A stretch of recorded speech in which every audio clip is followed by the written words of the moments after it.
Blóðbankabíllinn ferðast all landið en í dag hann staddur hérna við Háskóla Íslands. Eru háskólanemar duglegir við að gefa blóð?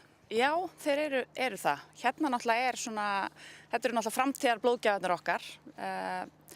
Þannig að við þurfum að halda alltaf áfram að safna nýjum blóðgjöfum. Við þurfum alveg að fá svona 2000 nýja blóðgjafa hverju ári og markhópurinn okkar hér og svo síðasta árið í framhaldsskóla. Þannig að það er svona þar sem við náum helst til yngsta hópsins.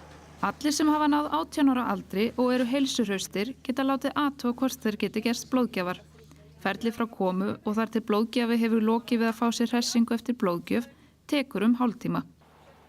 Ég er stödd hérna fyrir utan blóðbankabílinn og ég ætla að athuga hvort að ég geti gerst blóðgjafi. Eftir að hafa skráð sig inn væntanlegur blóðgjafi beðinn að lesa upplýsingar smitvarnir og blóðgjöf og svara spurningum heilsufar. Því næst blóðgjafa vísað inn í viðtalsherbyrgi þar sem hjúkrunarfræðingur fer yfir spurningarnar og mælir blóðþrýsting og púls. Að því loknu nýjum blóðgjöfum vísað í stól þar sem tekið blóðsýni.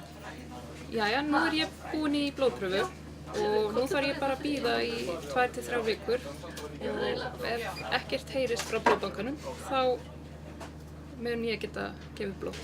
Ert þú að gefa blóð í fyrsta skipti? Já, ég hef aldrei gefið blóð. Og hvernig fannst þér? Bara, það var basic, ekkert eitthvað svakalegt sko. Þetta var ekki vant, þetta var ekki smá óþægilegt fyrst en annars þetta var auðveldra en ég hélt.